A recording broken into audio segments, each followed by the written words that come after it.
না, আমি কোনোদিনও বুঝতে পারবো না আসলে কাকে বলে ঝড়ের ভয়। যদিও দুর্যোগ এসেছে বহুবার, তবুও এই ঝড় আমার নয়। আমি তো উপকূলে বছরে 3 দিন রিসোর্ট ভাড়া করে সপরিবার।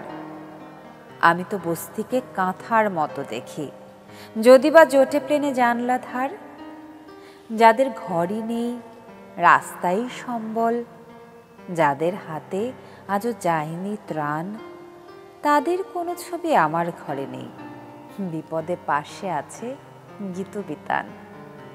ঝড়ের রাতে লোকে হাঁটছে শুনি নাকি, যেন বা পরিযায়ী পাখির দল। আজই সে অভিসারে বর্ষা হানা দেবে, বন্ধু হে আমার জলকে চল। এ লেখা ল্যাপটপে শান্ত ফুটে ওঠে, বাহিরে ঝড় বহে বাতাস জোর। প্রধান সংকট, রাতে কি মেনু হবে, হৃদয় চিরকাল বিষাদখোর। খবর শুনে টিভি বন্ধ করে বলি কোল্যাটারাল হবে, এটুকু ক্ষয়। যদিও দুর্যোগ এসেছে বহুবার, তবুও এই ঝড় আমার নয়। চমৎকার ছান্দিক কবিতাটি লিখেছেন শ্রীজাত। কবিতার শিরোনাম ঝড়। স্বভাবতই বোঝা যাচ্ছে উপমার মধ্য দিয়ে ঝড়ের ভেতরে অন্য এক ঝড়ের ব্যাখ্যা। যে ঝড় আমাদের প্রত্যেকের মনের মধ্যে রয়েছে, কেউ বা সেটা বুঝতে চাই, কেউ সেটা বুঝতে চাই না। শুভ সকাল সবাইকে, আমন্ত্রণ জানাই সকাল 24-এ। আজ মঙ্গলবার 16 বৈশাখ 1432 বঙ্গাব্দ, 29 এপ্রিল 2025 খ্রিস্টাব্দ। সঞ্চালনা করছি তাসনুভা মোহনা। আজ কদিন ধরেই ভীষণ উত্তাপে চলছিল বাংলাদেশের আবহাওয়া। দেশবাসীর প্রাণ ওষ্ঠাগত ছিল। তারই মধ্যে গতকাল সকাল থেকে তাপমাত্রা খানিকটা নিম্নচাপের দিকে ছিল এবং প্রায় সারাদিনই হালকা থেকে মাঝারি বৃষ্টিপাত দেখা গেছে রাজধানী সহ অন্যান্য জেলা শহরগুলোতেও। চলুন দেখে নেওয়া যায় এবারে 24 ঘন্টার আবহাওয়ার তথ্য এবং সেই সঙ্গে আজ সারাদিনের আবহাওয়ার পূর্বাভাস জানিয়ে দিচ্ছে। ঢাকায় গেল 24 ঘন্টায় সর্বোচ্চ তাপমাত্রা শনাক্ত হয়েছে 31 ডিগ্রি সেলসিয়াস, সর্বনিম্ন তাপমাত্রা ছিল 28 ডিগ্রি সেলসিয়াস। রাজশাহীতে সর্বোচ্চ তাপমাত্রা 29.1, সর্বনিম্ন 23.6, রংপুরে সর্বোচ্চ তাপমাত্রা 28, সর্বনিম্ন 19.4, ময়মনসিংহে সর্বোচ্চ তাপমাত্রা শনাক্ত হয়েছে 28.5 ডিগ্রি সেলসিয়াস, সর্বনিম্ন তাপমাত্রা ছিল 20.6 ডিগ্রি সেলসিয়াস। সিলেটে সর্বোচ্চ তাপমাত্রা ছিল 26.9 ডিগ্রি সেলসিয়াস, সর্বনিম্ন তাপমাত্রা শনাক্ত হয়েছে 20.4 ডিগ্রি সেলসিয়াস। চট্টগ্রামে সর্বোচ্চ তাপমাত্রা 33.6, সর্বনিম্ন 26.9, খুলনায় সর্বোচ্চ তাপমাত্রা 35.5, সর্বনিম্ন 27.1, বরিশালে সর্বোচ্চ তাপমাত্রা শনাক্ত হয়েছে 33.4 ডিগ্রি সেলসিয়াস, সর্বনিম্ন তাপমাত্রা ছিল 26.3 ডিগ্রি সেলসিয়াস। গেল 24 ঘন্টায় দেশের সর্বনিম্ন তাপমাত্রা শনাক্ত হয়েছে রংপুরে 19.4 ডিগ্রি সেলসিয়াস, সর্বোচ্চ তাপমাত্রা ছিল খুলনার কয়রায় 36 ডিগ্রি সেলসিয়াস।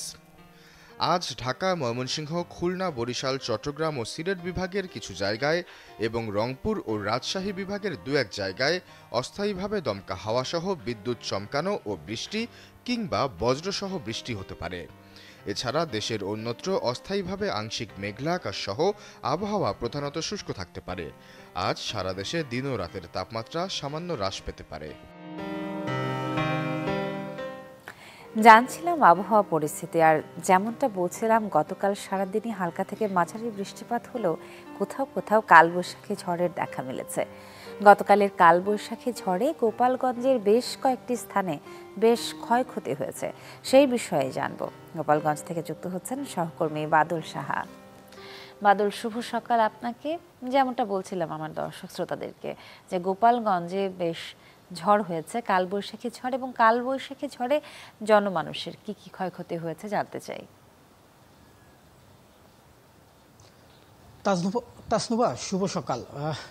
গতকাল সকাল থেকেই সন্ধ্যা পর্যন্ত গোপালগঞ্জে মাঝারি ধরনের বৃষ্টিপাত হয়েছে, আর এই বৃষ্টিপাতের মাঝেই গোপালগঞ্জের মুকসুদপুর উপজেলায় কালবৈশাখী ঝড় হয়, আর এই কালবৈশাখী ঝড়ের স্থায়িত্ব ছিল মাত্র 5 মিনিট, আর এই 5 মিনিটেই মুকসুদপুর উপজেলার বিভিন্ন ক্ষেতের যে ফসল, এই ফসলের কিন্তু ক্ষয়ক্ষতি হয়েছে। এছাড়া গোপালগঞ্জেও কিন্তু যে বৃষ্টিপাত হয়েছে, এই বৃষ্টিপাতও কিন্তু গোপালগঞ্জ সদরেও কিছু জমির ক্ষয়ক্ষতি হয়েছে। আমি কিন্তু এখন রয়েছি গোপালগঞ্জ সদর উপজেলার বোরাশী গ্রামে, আর এই বোরাশী গ্রামের একটি ধান খেতে আমি রয়েছি। এই ধান খেতের যে গতকাল যে বৃষ্টি হয়েছিল, এই বৃষ্টিতে কিন্তু যে পাকা ধান, কৃষকের যে স্বপ্ন, এই ধান গাছ কিন্তু জমির সাথে শুয়ে পড়েছে। এতে যে পাকা ধান রয়েছে গাছে, সে ধান কিন্তু মাটির সাথে মিশে যাওয়ায় কৃষকের কিন্তু ক্ষয়ক্ষতি হয়েছে এবং তাদের কিন্তু কপালে একটি দুশ্চিন্তার ছাপ দেখা দিয়েছে। এছাড়া মুকসুদপুর উপজেলার পশারগাতি ইউনিয়নের কিছু জায়গায় শিলাবৃষ্টি হয়েছে। এই শিলাবৃষ্টির কারণে সেখানকার যে ধানের ক্ষেত, পাট, যে আম রয়েছে গাছে, সেই আম সহ যে অন্যান্য যে ফসল রয়েছে, এই ফসলের কিন্তু ব্যাপক ক্ষয়ক্ষতি হয়েছে। আমি কৃষি বিভাগের সাথে যোগাযোগ করেছিলাম। কৃষি বিভাগ আমাদেরকে জানিয়েছেন যে শিলাবৃষ্টি এবং বৃষ্টিপাতে গোপালগঞ্জের বিভিন্ন জায়গায় ক্ষয়ক্ষতি হয়েছে। তারা যে এই ক্ষয়ক্ষতির পরিমাণ তারা নিরূপণ করার চেষ্টা করছেন। তবে এখন পর্যন্ত আসলে কি পরিমাণ ক্ষয়ক্ষতি হয়েছে এবং এটি টাকার অঙ্কে কত, সেটি কিন্তু আমাদেরকে জানাতে পারেনি। তবে কৃষি বিভাগ আমাদেরকে জানিয়েছেন যে কৃষি কাজে যারা সংশ্লিষ্ট রয়েছেন তাদেরকে পরামর্শ দিচ্ছেন যাতে জমির ধানসহ যে অন্যান্য যে ফসল রয়েছে, যেগুলো ঘরে তোলার মতো, তারা যেন দ্রুত এই ফসলটি ঘরে তুলে নেয়। সবশেষ যদি বলি যে কৃষকের যে স্বপ্ন, এই স্বপ্নের আগে যদি ক্ষেত থেকে ধান ঘরে তুলতে না পারে, তাহলে তাদের স্বপ্ন কিন্তু শেষ হয়ে যাবে। এই ছিল আমার কাছে গোপালগঞ্জে কালবৈশাখী ঝড়ের সবশেষ খবর ক্ষয়ক্ষতির। বাদল, অসংখ্য ধন্যবাদ সাথে যুক্ত হবার জন্য এবং তথ্য শেয়ার করবার জন্য। যেমনটা শুনছিলাম আমাদের সহকর্মী বাদল সাহার কাছ থেকে গোপালগঞ্জের ক্ষয়ক্ষতির বিষয়ে, আমরা এই প্রসঙ্গে একটু কালের কণ্ঠে পত্রিকার একটি শিরোনাম উল্লেখ করি। বজ্রপাতে 10 জেলায় 19 জন নিহত হয়েছে। এর পাশাপাশি যশোরেও ক্ষতিগ্রস্ত হয়েছে মানুষ কালবৈশাখী ঝড়ে। যশোরে কালবৈশাখী ঝড় এবং শিলাবৃষ্টিতে ফসলের ব্যাপক ক্ষয়ক্ষতি হয়েছে। চলুন এই বিষয়ে আরও জানি। সরাসরি যোগ দিচ্ছেন তৌহিদুর রহমান। তৌহিদ, শুভ সকাল আপনাকে। কিছুক্ষণ আগে জানছিলাম গোপালগঞ্জে 5 মিনিটের কালবৈশাখী ঝড়ে ব্যাপক ক্ষয়ক্ষতি হয়েছে ফসলের। যশোরেও হয়েছে কালবৈশাখী এবং বজ্রপাতে অন্যান্য জেলাতেও 19 জন নিহত। যশোরের ক্ষয়ক্ষতি সম্পর্কে খানিকটা জানতে চাই।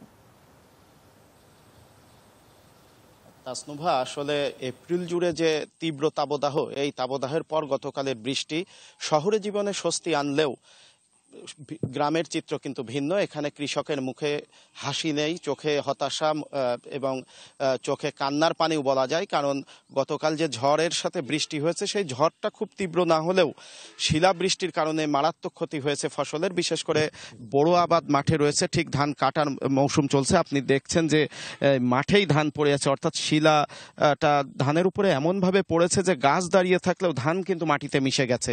এখানের চাষিরা, কৃষকরা বলছেন যে এই ধান তারা কোনোভাবেই তুলে নিতে পারবেন না।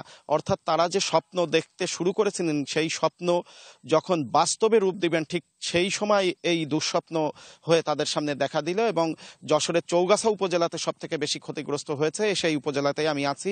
অন্যান্য উপজেলাতেও ক্ষতি হয়েছে, কিন্তু কৃষি বিভাগ যেটা বলছে যে যশোরে 1,57,000 হেক্টর জমিতে এবার বড় আবাদ হয়েছিল, যার 51 থেকে 52% ফসল কাটা হয়েছে, বাকি ফসলই মাঠে রয়েছে।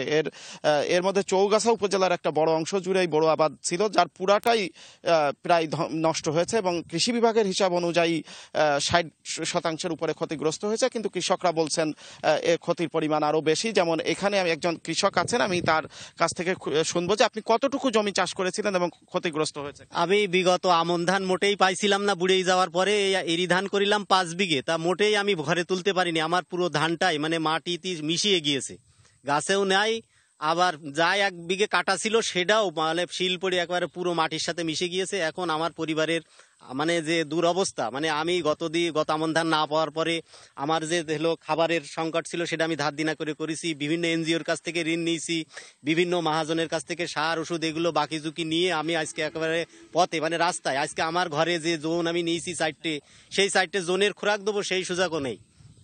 শুনছিলেন তাসনুভা, পরিস্থিতি এরকম একই কথা আমরা কিন্তু এখানে সব কৃষকের মুখে শুনছি। তারা এখন সরকারের সহযোগিতা চান, তাদের পাশে দাঁড়ানোর আহ্বান জানাচ্ছেন।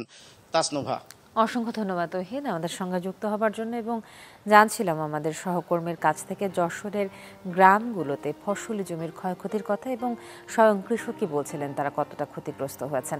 কিছুক্ষণ আগে কালের কণ্ঠ পড়ছিলাম এবং বলছিলাম যে বজ্রপাতে 11 জেলায় অন্তত 19 জনের মৃত্যু হয়েছে। এর মধ্যে কুমিল্লাতেই মারা গেছেন 4 জন। সোমবার সকালে কুমিল্লার মুরাদনগরের জমিতে ধান কাটছিলেন 2 কৃষক। এ সময় হঠাৎ বজ্রপাত শুরু হলে জুয়েল ও নিখিল নামে মারা যান 2 জন। এছাড়া বরুড়া উপজেলার ঘুড়ি উড়াতে গিয়ে 2 স্কুল ছাত্র বজ্রপাতে গুরুতর আহত হয়। তাদের স্থানীয় হাসপাতালে নিলে চিকিৎসক মৃত ঘোষণা করেন। কিশোরগঞ্জের অষ্টগ্রামে হাওরে ধান কাটার সময় বজ্রপাতে 2 জন ও মিঠা মইনে 1 নারী মারা গেছেন। এছাড়া যশোর, সুনামগঞ্জ, নেত্রকোনা, শরীয়তপুর, চাঁদপুর ও ব্রাহ্মণবাড়িয়ায় বজ্রপাতে মৃত্যু হয় আরও 6 জনের। এদিকে দেশের বিভিন্ন জায়গায় শিলাবৃষ্টি সহ কালবৈশাখী ঝড় হয়েছে। এতে ক্ষতিগ্রস্ত হয় ফসলি জমি। পত্রিকার সংবাদ শিরোনামগুলো জানিয়ে দিই। যেহেতু কালের কণ্ঠ পড়ছিলাম, কালের কণ্ঠ দিয়ে শুরু করি। খাদ্যপণ্যে ক্রেতার হাঁসফাঁস, 2 মাসের ব্যবধানে নিত্য পণ্যের মূল্য, রাজধানী বাজারে বেশিরভাগ সবজির কেজি 80 টাকা। বাড়ি ভাড়ায় চিড়েচাপটা মধ্যবিত্ত। 25 বছরে রাজধানীতে বাড়ি ভাড়া বেড়েছে প্রায় 400%। নগরে বসবাসকারী 72%-এর বেশি থাকে ভাড়া বাড়িতে। নানা সমালোচনা, প্রশ্নের মুখে উপদেষ্টারাও। 8 মাস পর 408 জনের নামে মামলা। মামলা বাণিজ্যে ধ্বংস হচ্ছে দেশ। মামলা হলে গ্রেপ্তার নয়, তদন্তে সংশ্লিষ্টতা পেলে ব্যবস্থা, বললেন আইজিপি। এই ছিল কালের কণ্ঠ। এবারে পত্রিকা পরিবর্তন করছি, সমকালের সংবাদ শিরোনামগুলো পড়ব। শুরুতে ইনসার্টে একটি ছবি দেখাচ্ছি আপনাদেরকে, যেখানে বলা হচ্ছে গরমে পশু পাখির মধ্যে দেখা দিয়েছে নানা সমস্যা। বেশিরভাগ সময় কাটছে পানির চৌবাচ্চায়। অসুস্থতা থেকে বাঁচাতে দেওয়া হচ্ছে বাড়তি স্যালাইন, ভিটামিন ও গ্লুকোজ। সোমবার চট্টগ্রাম চিড়িয়াখানা থেকে তোলা বাঘের এই ছবিটি। এদিকে 20 দিনে বরখাস্তের সুযোগ, বিশেষ বিধান পর্যালোচনা হচ্ছে। সরকারি কর্মচারী অধ্যাদেশ 1979, তদন্ত ছাড়াই অব্যাহতি দেওয়া যাবে কর্মকর্তাদের। আদালতেও প্রতিকার চাওয়া যাবে না। রাখাইনের জন্য করিডোর নিয়ে বিএনপি জামায়াতের প্রশ্ন। সার্বভৌমত্ব ও জাতীয় নিরাপত্তা বিঘ্ন হওয়ার আশঙ্কা। রাজনৈতিক দলগুলোর সঙ্গে কথা না বলে সিদ্ধান্ত নেওয়ায় সমালোচনা। করিডোরের সঙ্গে সামরিক নিরাপত্তার বিষয়টি যুক্ত। এদিকে জিম্বাবুয়ে ওয়েসলি মাধেভারের উইকেট নিয়ে সতীর্থদের সঙ্গে উল্লাস করছেন তাইজুল ইসলাম। বাঁহাতি স্পিনার 7 রানে 5 উইকেট নিয়ে স্বস্তি ফিরিয়েছেন স্বাগতিক শিবিরে। সোমবার চট্টগ্রাম টেস্টের প্রথম দিনে তোলা এই ছবিটি। দেখতে পাচ্ছি ইউক্রেনে যোদ্ধা পাঠানোর সংস্থাকে মন্ত্রণালয়ের আমন্ত্রণ শেষ মুহূর্তে বাতিল করা হয়েছে। প্রবাসী কল্যাণ ও বৈদেশিক মন্ত্রণালয়ে কর্মশালা আজ। এই ছিল সমকাল। এবারে পড়ছি দৈনিক প্রথম আলো। দৈনিক প্রথম আলোর সংবাদ শিরোনামটি প্রথমে সংবাদ সম্মেলনে আইজিপিকে কেন্দ্র করে। মামলা হলেই কাউকে গ্রেপ্তার হয়রানি নয়, মিথ্যা মামলায় অসুবিধায় পড়লে পুলিশকে জানানোর অনুরোধ, চলছে নিয়মিত তদারকি। দেশে ক্যান্সার শনাক্তে জিন প্রযুক্তির ব্যবহার। ক্যান্সার চিকিৎসা, দেশে ক্যান্সারের ওষুধও সহজলভ্য হচ্ছে। প্রশিক্ষিত জনবল ও চিকিৎসা কেন্দ্র বাড়ানো দরকার। লাশ পোড়ানোর আগে সংঘটিত হত্যাকাণ্ডের ভিডিও প্রসিকিউশনে আন্তর্জাতিক অপরাধ ট্রাইব্যুনাল। এদিকে বজ্রপাতে 24 ঘন্টায় 13 জনের মৃত্যু। এবারে পড়ছি দৈনিক ইত্তেফাক। 3,500 সাইট বন্ধ, তবুও চলছে অনলাইন জুয়া, নিঃস্ব হচ্ছে তরুণ তরুণীরা। নতুন সাইবার সুরক্ষা আইনে থাকছে অনলাইন জুয়া। ইতালির সংবাদ মাধ্যমকে ডক্টর ইউনুস টানা 15 বছরের বেশি একনায়কতান্ত্রিক শাসনের পর গণতান্ত্রিক নির্বাচন করা চ্যালেঞ্জের। ঠেকানোর নামে কয়েকশো কোটি টাকা গচ্চা, কাজে আসেনি তালগাছ, সেন্সর, সুরক্ষা দণ্ড স্থাপনা সহ কোনো প্রকল্প। একদিনে 4 শিক্ষার্থী সহ 12 জনের মৃত্যু, বজ্রপাত, খোলা প্রান্তরে মূর্তিমান আতঙ্ক। বেশি উৎপাদনে কমেছে খাদ্যপণ্যের দাম, উৎপাদন খরচও পাচ্ছে না পেঁয়াজ, আলু ও ডিম উৎপাদকেরা। নিউ ইয়র্ক টাইমসের প্রতিবেদন, পাকিস্তানের সামরিক হামলার প্রস্তুতি নিচ্ছে ভারত, একই আশঙ্কা পাকিস্তান প্রতিরক্ষা মন্ত্রীর। পাকিস্তানের শান্তি কমিটির বৈঠকে বিস্ফোরণ, নিহত 7। যুদ্ধে না জড়াতে শাহবাজকে পরামর্শ নওয়াজের। উভয় পক্ষকে শান্ত থাকার আহ্বান চীনের। ভারতে নিষিদ্ধ 16 পাকিস্তানি ইউটিউব চ্যানেল। সর্বশেষ পত্রিকা যুগান্তর পড়ছি। আল জাজিরাকে ডক্টর মোহাম্মদ ইউনুস বলছেন, জনগণ তাড়াতাড়ি ক্ষমতা হস্তান্তরের কথা বলছে না, জনগণ ভোট চাইছে না, কিভাবে বুঝলেন? নারায়ণগঞ্জ আদালত চত্বর, সাবেক আইনমন্ত্রী আনিসুল হককে কিল ঘুষি। মানবিক করিডোরে বিতর্ক, রাখাইনের জন্য বাংলাদেশের ভূখণ্ড ব্যবহার। রাখাইনে ত্রাণ দিলে সুফল পাবে আরাকান আর্মি, ঝুঁকির বিষয়টি পর্যালোচনা করা জরুরি বলেন বিশেষজ্ঞরা। পাকিস্তানের পাশে ঢাল হয়ে দাঁড়াবে চীন, সীমান্তে চতুর্থ দিনেও গোলাগুলি। বিলীনের পথে কিংস পার্টি, উত্থান রাজস্বিক হলেও পতন স্বাভাবিক। এই ছিল আজকের প্রধান প্রধান সংবাদ শিরোনাম পত্রিকাগুলোর। এবারে সকাল 24 থেকে নিচ্ছি ছোট্ট একটি বিরতি, সাথে থাকুন, ফিরে আসছি আরো আয়োজনে।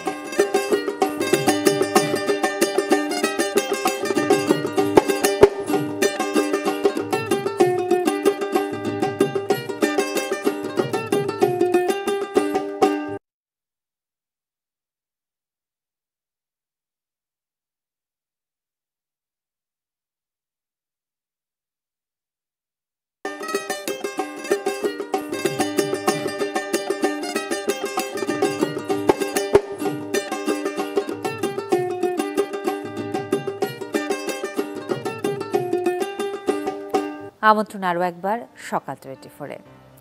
1991 সালের 29 এপ্রিল প্রলয়ঙ্কারী ঘূর্ণিঝড় এবং জলোচ্ছ্বাসে বাংলাদেশের দক্ষিণ পূর্ব উপকূলীয় অঞ্চলে আঘাত হানে।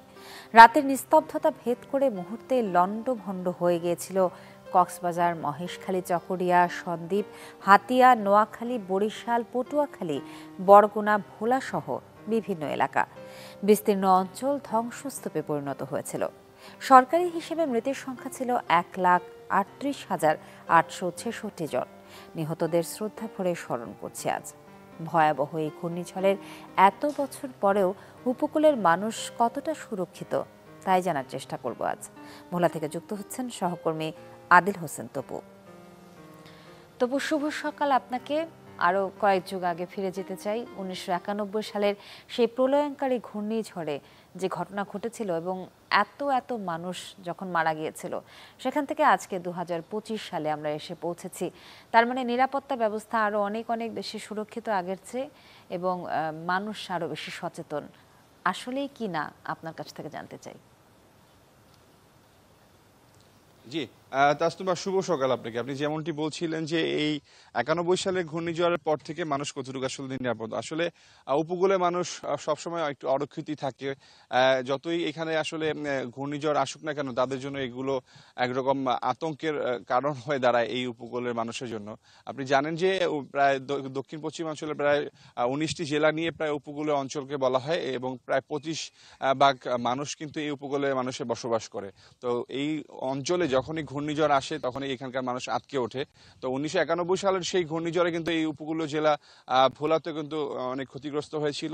আমরা তখনকার সময় যারা ছিলেন তাদের সাথে কথা বলে যেটি জানতে পেরেছি যে 250 কিলোমিটার বেগে দমকা বাতাস ছিল এবং প্রায় 6 ফিটের অধিক পানি ছিল এবং সেই পানি উঠে কিন্তু উপকূলের মানুষকে এখানকার ক্ষতিগ্রস্ত হয়েছে এবং অনেক মানুষ মারা গিয়েছে। মানুষের ঘর বাড়ি থেকে শুরু করে মানুষের গবাদি পশু সেগুলো কিন্তু অনেক নষ্ট হয়েছে।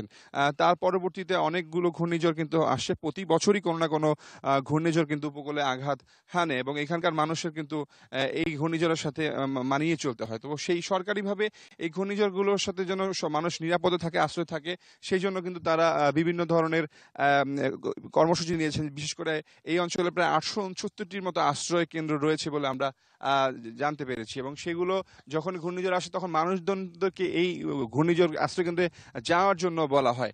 তো আসলে দেখা যাচ্ছে যে অনেক মানুষ যায়, অনেক মানুষ যায় না। তো আসলে আমরা এখানকার উপকূলবাসীর সাথে একটু কথা বলতে চাই যে ঘূর্ণিঝড় যখন আসে তখন মানুষজন কেন আশ্রয় কেন্দ্রে যেতে চায় না, একটু যদি বলতেন। ঘূর্ণিঝড় যখন আসে তখন আশ্রয়কেন্দ্র অনেক দূরে দূরে থাকে, আর মানুষের এই যে যাইতে যাইতে গরু গর্বাদে ফসি কিংবা হাঁস মুরগি গরু বাছুর এগুলি মাল সামান আসবাবপত্র যায় থাকতে অনেক রিস্ক হয়ে যায়, এই জন্য যাইতেছে না এরা। এই এখন আপনারা কতটুকু নিরাপদ মনে করছেন এখন? এখন তার নিরাপদ না, বেড়িবাঁধ, এরপরে আমাদের বিভিন্ন এই যে মাঝে চর অঞ্চল এগুলি অনেক বেড়িবাঁধ নাই, অনেক রিস্ক ঝুঁকিপূর্ণ জন। আমরা শুনছিলাম স্থানীয় একজন মানুষের কাছ থেকে, তারা বলছিলেন যে এখনো বেড়িবাঁধগুলো অনেক জায়গায় নেই, পর্যাপ্ত আশ্রয় কেন্দ্র এখনো নেই, যেগুলো রয়েছে সেগুলো অনেক দূরে দূরে, সেই কারণে তারা আসলে সেইসব কেন্দ্রে অনেকটা যেতে পারছে না বলে জানিয়েছে। আমরা আরেকজনের কাছ থেকে একটু জানতে চাই, এই যে উপকূলের যে বেড়িবাঁধগুলো এগুলো কতটুকু নিরাপদ এবং টেকসই বলে আপনি মনে করেন?